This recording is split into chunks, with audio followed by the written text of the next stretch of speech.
Hello everyone, আজকে আমি আমার বিকালের নাস্তাতে আমি কি আইটেম অ্যাড করেছি সেটা নিয়ে ভিডিও করেছি।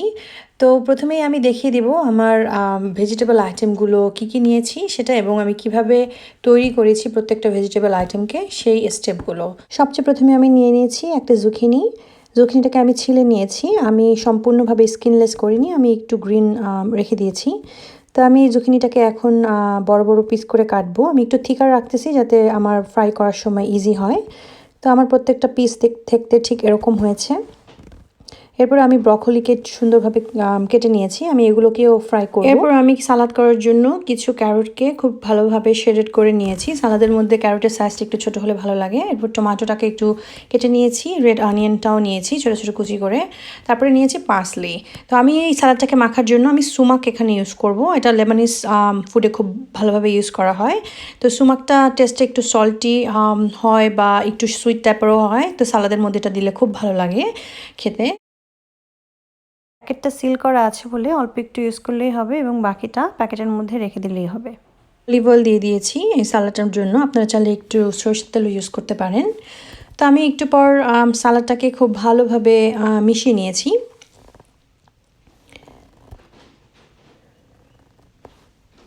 তারপরে আমি এখন সল্ট দিয়ে দিচ্ছি। সল্ট দেওয়ার পরে আমি সালাডটা খুব ভালোভাবে মিশিয়ে নেব। তারপর আমার এখন সালাডটা তৈরি হয়ে গেছে। আমি এখন একটা প্লেটে পরিবেশন করার জন্য বেড়ে নিচ্ছি। আমার সালাডটা তৈরি হয়ে গেছে। তো আমি এখানে কিউকাম্বার অথবা লেটুস এগুলো কিছুই ইউজ করিনি, কারণ আমার কাছে এটা হচ্ছে ক্যারটের সালাদের জন্য আমি আজকে তৈরি করেছি। তো আপনারা চাইলে ওগুলো অ্যাড করতে পারেন। সালাদের আসলে বিভিন্ন ধরনের আইটেম ইউজ করা যায়। তো আমি এখন আরেকটা আইটেমস তৈরি করতে চলে যাব। সেটা হচ্ছে আমি বাজার থেকে কিছু সসেস কিনে রেখেছিলাম, সেগুলো আমি একটা ফ্রাই প্যানে ভালোভাবে ভাজি করে নিচ্ছি। এটা হচ্ছে চিকেন সসেজ। তো বাচ্চারা এই সসেসটা সালাদের সাথে খুবই পছন্দ করে খেতে। তো আমি সসেসটা কিছুক্ষণ নাড়াচাড়া করার পরে আস্তে আস্তে আমি চুলা থেকে একে একে তুলে নিচ্ছি।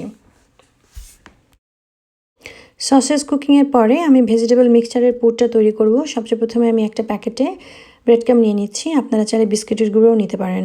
3 থেকে 4 চামচ ব্রেড ক্রাম্ব নিয়ে নিব। তো আমি নেক্সটে যেটা নিয়ে নিব সেটা হচ্ছে চিকেন সল্ট।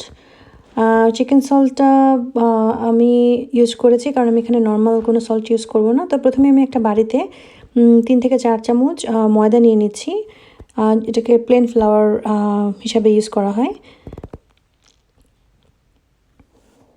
ব্রেড ক্রাম্ব নিয়ে নিচ্ছি আমি নেক্সট 3 থেকে 4 চামচ।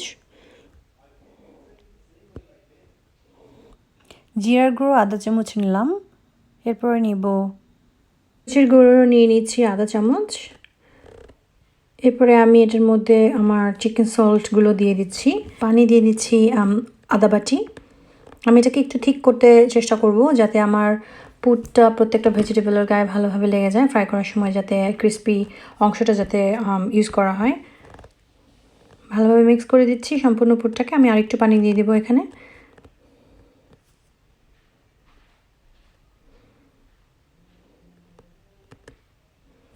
এখন খুব ভালোভাবে মিক্স করে নেব। আমি পুরগুলোর মধ্যে সবগুলো ব্রকলি দিয়ে দিচ্ছি। আমি চেষ্টা করব ব্রকলিগুলো যাতে পুরের সাথে সম্পূর্ণভাবে ডুবে যায়। তো আমার সবগুলো ব্রকলির মধ্যে পুরগুলো মিক্স করা শেষ, ঠিক দেখতে এরকম দেখাবে। তো তারপর আমার রিমেইনিং পুরের মধ্যে আমি আমার কেটে রাখা জুখনিগুলোও দিয়ে দিচ্ছি। আমি একটু থিকার রেখেছিলাম, আগে বলে নিয়েছিলাম, কারণ আমি একটু ক্রাঞ্চি হিসাবে খেতে চাই। তো একটু পাতলা করে ফেললে আর ক্রাঞ্চি হবে না। তো আমি ঠিক ব্রকলির মতোই আস্তে আস্তে এই জুখনির মধ্যে সবগুলো পুর ভালোভাবে মিক্স করে নিয়েছি। আপনারা চাইলে হাত দিয়েও মিক্স করতে পারেন, কোনো সমস্যা নেই। তো এখন আস্তে আস্তে আমি সবগুলো পুর রেডি করার পরে নেক্সট স্টেপ আমি এগুলোকে ফ্রাই করব। এভাবে কিছুক্ষণ ফ্রাই হওয়ার পরে যখন দেখব যে একটু ব্রাউন কালার হয়ে গেছে, তো আমার ব্রকলিটা তুলে নেওয়ার সময় চলে এসেছে। কারণ আমি বেশিক্ষণ ভাজি করব না, কারণ তাহলে ভিতরে সফট হয়ে যাবে। তো আমি আস্তে আস্তে এখন ব্রকলিগুলো তুলে নিব।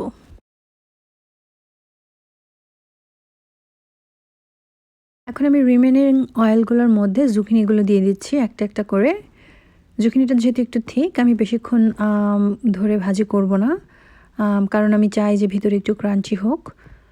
তো একই পদ্ধতিতে আমি আস্তে আস্তে করে এক পাশ হয়ে যাওয়ার পরে আমি টার্ন অ্যারাউন্ড করে দেবো, আরেক পাশটা যাতে একটু ভাজি হয়ে যায়।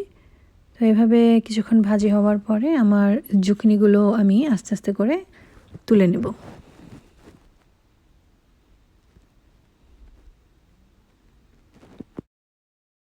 আমার ভেজিটেবলগুলো রেডি হয়ে গেছে আর সালাডটা তো আগে রেডি করা ছিল। তো এই হলো আমার আজকের বিকালের নাস্তা। খুবই হেলদি একটা নাস্তা, কারণ ভেজিটেবলের সাথে এই সালাডটা বাচ্চারাও খুব লাইক করে। আর আমি জাস্ট একটু উপরে চিকেন সল দিয়ে দিচ্ছি যাতে ভেজিটেবলটা খেতে একটু টেস্টি হয়। আর সসেস দিয়ে টমেটো সস খাওয়া হবে।